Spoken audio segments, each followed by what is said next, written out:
வணக்கம்.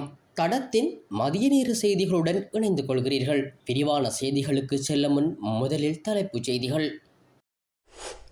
யாழில் எரிபொருளுக்கு நீண்ட வரிசைகளில் வாகனங்கள். அரசு அதிபரின் அவசர கோரிக்கை. கொட்டி தீர்க்கப் போகும் இடியுடன் கூடிய மழை. இலங்கையில் எரிபொருள் விலை உயரக்கூடிய சாத்தியம். அரசு அறிவிப்பு. பேருந்துகளில் பயணச்சீட்டு கட்டாயம். சாரதிகளுக்கு ஓய்வூதிய முறைமை அறிமுகம். போதியளவு எரிபொருள் வருகை தரவுள்ளதாகவும் செயற்கையான தட்டுப்பாட்டை ஏற்படுத்த வேண்டாம் என யாழ் மாவட்ட அரசாங்க அதிபர் மருதலிங்கம் பிரதீபன் மக்களிடம் கேட்டுக்கொண்டுள்ளார்.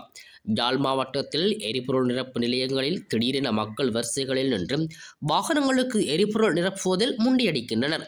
இந்நிலையிலேயே யாழ் மாவட்ட அரசு அதிபர் அவசர வேண்டுகோள் ஒன்றை ஊடகங்கள் வாயிலாக விடுத்துள்ளார். அவர் மேலும் கூறுகையில், யாழ் மாவட்டத்தில் நேற்று திங்கட்கிழமை எரிபொருளுக்காக ஒரு செயற்கை தட்டுப்பாட்டை உருவாக்கியிருப்பதாக அறிந்தேன். இன்றைய தினம் அனுராதபுரத்தில் இருந்து 23 பவுசர்களில் ஒரு பவுசரில் 6063 லிட்டர் வீதம் 1,51,800 லிட்டர் பெட்ரோல் யாழ் மாவட்டத்திற்கு எடுத்து வரப்பட உள்ளது. குறித்த எரிபொருட்கள் யாழ் மாவட்டத்தில் உள்ள எரிபொருள் நிரப்பு நிலையங்களுக்கு வழங்கப்பட்டு வருகின்றது.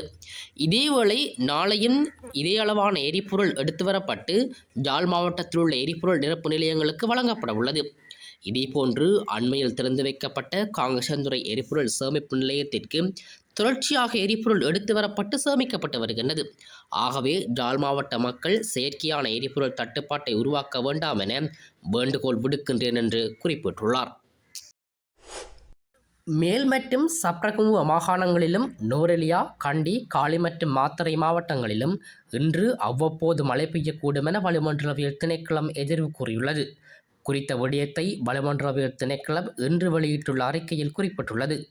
சில இடங்களில் 50 மில்லிமீட்டர் வரையிலான பலத்த மழை பெய்யக்கூடும் எனவும் வளிமண்டலவியல் திணைக்களம் குறிப்பிட்டுள்ளது.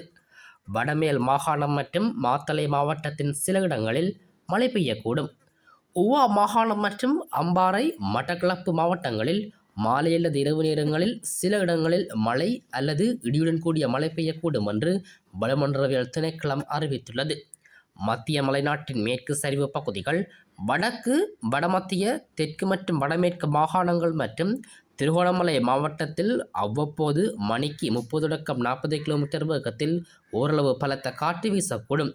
இடியுடன் கூடிய மழையின் போது ஏற்படக்கூடிய தற்காலிக பலத்த காற்று மற்றும் மின்னல் அபாயங்களை குறைக்க தேவையான நடவடிக்கைகளை எடுத்துக்கொள்ளுமாறு வளிமண்டலவியல் திணைக்களம் பொதுமக்களை வலியுறுத்தியுள்ளது. இஸ்ரேலுக்கும் ஈரானுக்கும் இடையிலான மோதலின் நேரடி விளைவாக எதிர்வரும் ஆகஸ்ட் மாதத்திற்குள் இலங்கையில் எரிபொருள் விலை அதிகரிக்க வாய்ப்புள்ளதாக தகவல்கள் வெளியாகியுள்ளன. ஈரான் பாரிய எண்ணெய் உற்பத்தியாளர் என்பதுடன் உலகளாவிய விநியோகத்தில் சுமார் 3% கொண்டுள்ளது. இந்நிலையில் இஸ்ரேலுக்கும் ஈரானுக்கும் இடையிலான மோதல் 4வது நாளை எட்டியதால் வர்த்தகத்தில் பிரெண்ட் மசகு எண்ணெய் 0.5% உயர்ந்தது. பீப்பாய்க்கு $75 உயர்ந்துள்ளது. அதே நேரத்தில் அமெரிக்க மசகு எண்ணெய் 0.7% உயர்ந்து $73.42 விற்பனையாகிறது. இந்நிலையில் 2025 ஜூன் மாத இறுதியில் உள்ளூரில் விலைகள் திருத்தப்படும் போது அது ஒரு பிரச்சனையாக இருக்காது. ஏனெனில் முந்தைய விலையிலேயே தற்போது எரிபொருள் கொள்வனவு செய்யப்பட்டு வருகின்றன. அந்த கொள்வனவு கட்டளை செய்யப்படும் போது விலை உயர்வு மேற்கொள்ளப்படும் என்று எதிர்பார்க்கப்படுகின்றதாக தெரிவிக்கப்படுகிறது. பேருந்துகளில் பயணிக்கும் பயணிகளுக்கு பயணச்சீட்டு வழங்குவது கட்டாயமாக்கப்படும் என போக்குவரத்து அமைச்சர் பிமல் ரத்நாயக்க தெரிவித்துள்ளார். இலங்கை போக்குவரத்து சபை மற்றும் தனியார் பேருந்துகளை இயக்குவதற்கான கூட்டு வேலை திட்டத்தை செயல்படுத்தவும் திட்டங்கள் வகுக்கப்பட்டுள்ளதாகவும் அமைச்சர் சுட்டிக்காட்டினார்.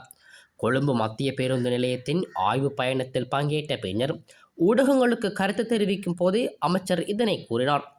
இம்மாதம் 30ஆம் தேதி முதல் வாகன செயல்பாட்டில் 85 பாதுகாப்பு திட்டங்களை அறிமுகப்படுத்த நடவடிக்கை எடுக்கப்படும். இந்த நடவடிக்கைகளில் அரச பேருந்து சாரதிகளுக்கு கட்டாய இருக்கை பட்டிகள், பொதுமக்களுக்கான வாட்ஸ்அப் முறைப்பாட்டு முறைமை மற்றும் நெடுஞ்சாலைகளில் பயணிக்கும் வாகன பயணிகளுக்கு கட்டாய இருக்கை பட்டிகள் என்பன உள்ளடங்குகின்றன.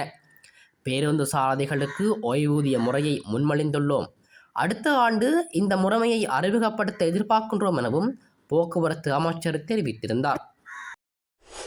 யாழில் எரிபொருளுக்கு நீண்ட வரிசைகளில் வாகனங்கள், அரசு அதிபரின் அவசர கோரிக்கை. கொட்டி தீர்க்கப் போகும் இடியுடன் கூடிய மழை. இலங்கையில் எரிபொருள் விலை உயரக்கூடிய சாத்தியம், அரசு அறிவிப்பு. பேருந்துகளில் பயணச்சீட்டு கட்டாயம், சாரதிகளுக்கு ஓய்வூதிய முறைமை அறிமுகம்.